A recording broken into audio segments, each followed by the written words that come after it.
आप सभी को सुप्रभात। ग्रामर भाई देवेंद्र चौहान में आप सभी का हार्दिक अभिनंदन, हार्दिक स्वागत। आप मेरी वीडियो देख रहे हैं, आपके लिए बहुत बहुत शुभकामनाएं, आपका धन्यवाद।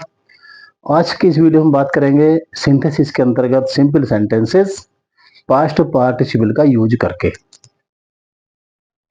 भैया बहनों, बहुत उपयोगी वीडियो है और आपको बहुत सारी बातें इसमें नहीं मिलने वाली हैं जो एकदम न्यू है। देखिए, पास्ट पार्टिसिपल होता क्या है, ये तो आप जानते हैं, वर्ब की थर्ड फॉर्म को ही पास्ट पार्टिसिपल कहते हैं। लेकिन सिंपल सेंटेंसेस के फॉर्मेशन में, सिंथेसिस में इसका प्रयोग हम कैसे करते हैं, ये चीज सीखने की है। देखिए, जब दो वाक्यों को हम जोड़ देते हैं तो हिंदी में उसका अर्थ निकालने पर मरा हुआ, चुराया हुआ, टूटा हुआ, फूटा हुआ, फटा हुआ और उसके बाद कोई संज्ञा आती है, जैसे मुरझाया हुआ फूल, मरा हुआ सांप, फटा हुआ कोट, इस प्रकार के शब्द आते हैं। तब अंग्रेजी वाक्य में भी ये जो पास्ट पार्टिसिपल है, जो वर्ब की थर्ड फॉर्म है, ये एडजेक्टिव का कार्य करते हुए उस नाउन से पहले आती है। अर्थात कैसा देखा, कैसा पाया, कैसा कोट, कैसा सांप, कैसा फूल, ये सब हमारा होता है। एक बात ट्रिक्स ये है इसकी कि यदि ये मरा हुआ, टूटा हुआ, फूटा हुआ, चुराया हुआ, मुरझाया हुआ, तो ये सब शब्द यदि हिंदी वाक्य में नाउन से पहले आ रहे हैं तो ये फिर अंग्रेजी में भी नाउन से पहले ही उसका एडजेक्टिव बनकर आते हैं। ये इसका तरीका है। तो जब आपको वाक्य आएगा, आप वाक्य में उसका अर्थ निकाल लें कि किस अवस्था में है, सॉरी कैसा है, कैसा देखा, क्या चीज देखी, कैसी देखी, तो फिर ये एडजेक्टिव के रूप में नाउन से पहले आपको आने वाला है। आई साए स्नैक, मैंने एक सांप देखा, दिस स्नैक वाज डेड, सांप मरा हुआ था। कैसा सांप देखा? मरा हुआ, अर्थात मरा हुआ सांप देखा। यानी आई साए डेड स्नैक, डेड एडजेक्टिव बनकर सांप से पहले आपका आ गया है। एक वाक्य और देखते हैं। ही हैड ए कोट, उसके पास एक कोट था। इट वाज टैटर्ड, कोट फटा हुआ था। कोट कैसा था? फटा हुआ, अर्थात उसके पास एक फटा हुआ कोट था। फटा हुआ कोट, फटा हुआ हिंदी वाक्य में कोट से पहले आ रहा है, तो ये फटा हुआ अंग्रेजी सेंटेंस में भी कोट से पहले ही आएगा। ही हैड टैटर्ड कोट, ये हमें ध्यान देना। आगे बढ़ते हैं।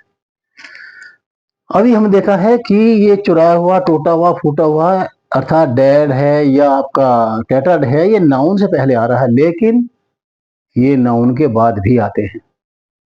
यही चीज सीखने की है, ये नाउन से बाद में कहां आते हैं और नाउन से पहले कहां आते हैं। देखिए, यदि हिंदी में अर्थ निकालने पर ये टूटा हुआ, चुराया हुआ, मरा हुआ इत्यादि शब्द नाउन के बाद में बोले जा रहे हैं, तो फिर ये अंग्रेजी में भी नाउन के बाद ही आएंगे, ये हमें ध्यान देना है। अर्थात यहाँ पर ये एडजेक्टिव का काम कर रहे हैं, किसी नाउन की विशेषता को बता रहे हैं, लेकिन इस सेंटेंस में ये अर्थ निकलेगा कि जो चीज आपने देखी वो कैसी नहीं बल्कि किस अवस्था में थी, उस समय उसकी अवस्था, उसकी दशा कैसी थी जब आपने उस वस्तु को देखा है। जैसे आई एंटर द रूम, मैंने कमरे में प्रवेश किया। I found the money stolen, मैंने धन को चुराया हुआ पाया। अर्थात धन की अवस्था क्या थी? धन चुराया हुआ था, धन चुराया हुआ था। चुराया हुआ धन नहीं पाया, धन चुराया हुआ पाया। अगर हमने ये समझ लिया कि मैंने कमरे में प्रवेश किया और मैंने चुराया हुआ धन पाया, तो इसका अर्थ तो ये हो गया कि जो धन आपका चोरी हो गया था, अब वो आपको कमरे में रखा मिल गया। लेकिन ऐसा नहीं हुआ, बल्कि जो धन आपके पास था वो चुरा लिया गया था। अर्थात धन की अवस्था चुराई हुई थी, वो गायब था वहां से। तो ये जो शब्द बनेगा, बनेगा कमरे में प्रवेश करने पर, अर्थात एंटर्ड की वजह से प्रेजेंट पार्टिसिपल हो गया, आप पढ़ चुके पहले। Entering the room, comma I found the money stolen, कमरे में प्रवेश करने पर मैंने धन को गायब पाया, चुराया हुआ पाया, अर्थात धन मेरे कमरे में से गायब था। ये इसका बनेगा। स्टोलन मनी नहीं होगा, क्योंकि चुराया हुआ धन नहीं पाया बल्कि धन को चुराया हुआ पाया। आगे बढ़ते हैं और थोड़ा भारी की ओर। Shivansh was tired of play, Shivansh खेलते खेलते थक गया था। He sat down to rest, वह आराम करने के लिए बैठ गया। शिवांश आराम करने के लिए क्यों बैठ गया? क्योंकि वो थक गया था।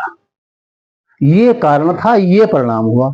ये कारण था, ये परिणाम हुआ। और कारण वाले भाग में जब ईजे मार बाजवर आता है तो हम उसको बीइंग से बना लेते हैं प्रेजेंट पार्टिसिपल में। तो being tired of play, comma Shivansh sat down to rest, एक भाग में कारण दिया हो, दूसरे परिणाम दिया हो, कारण वाले भाग में इजा मार वाइज कर दिया हो तो बीइंग कर देते हैं। लेकिन ये प्रेजेंट पार्टिसिपल आपका हो गया। पास्ट पार्टिसिपल में कैसे बनाएंगे? टायर्ड ऑफ प्ले, खेल से थका हुआ, खेल से थका हुआ। जी हाँ, थका हुआ। आगे देखिए, खेल से थका हुआ शिवांश, ये यहां पर एडजेक्टिव फ्रेश बन गया। यहां पर केवल एडजेक्टिव बन रहा है, यहां पर एडजेक्टिव फ्रेश हो गया है। खेल से थका हुआ Shivansh sat down to rest. अंतर यह है इन दोनों वाक्यों में, जब हम बीइंग से इसको बनाएंगे तो प्रेजेंट पार्टिसिपल हो गया, और टायर्ड ऑफ प्ले से बनाएंगे तो पास्ट पार्टिसिपल हो गया। दोनों वाक्य 100% सही है, 100% सही है। दोनों आपको सीखने पड़ेंगे। पता नहीं जब आपको विकल्प आए तो कौन सा आ जाए।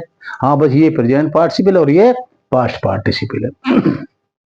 एक सेंटेंस और बहुत ही इंपॉर्टेंट है, जरूर देखें भाई। He was deceived by his friend, वह अपने मित्र के द्वारा ठग लिया गया था। ही लॉस्ट ऑल होप, उसने पूरी उम्मीद खो दी, सारी उम्मीद खो दी, होपलेस हो गया बेचारा। देखिए भाई, होपलेस क्यों हो गया, उम्मीद क्यों खो दी? क्योंकि मित्र के द्वारा ठग लिया गया था। जैसे यहाँ पर tired of, was tired of play है, ऐसे यहाँ पर was deceived by his friends है। अंतर ये है, ये वाक्य पैसिव वॉइस में नहीं है और ये वाक्य पैसिव वॉइस में है। इसमें ये कार्य किसी और के द्वारा किया गया है, लेकिन ये कार्य उसके स्वयं के द्वारा हुआ है। इसमें क्या अंतर है? इन तीनों, इसके वाक्य के 3 वाक्य बने हुए हैं। ये इससे अगली वीडियो में आपको बताने वाला हूँ। यहाँ वीडियो लंबी हो जाएगी, तो उससे अगले वाक्य में आपको बताने वाला हूँ, फिर अगली वीडियो में वहां देखेंगे। बहरहाल, he was deceived by his friend, वह अपने मित्र के द्वारा ठग लिया गया। ही लॉस्ट ऑल होप, उसने पूरी उम्मीद खो दी।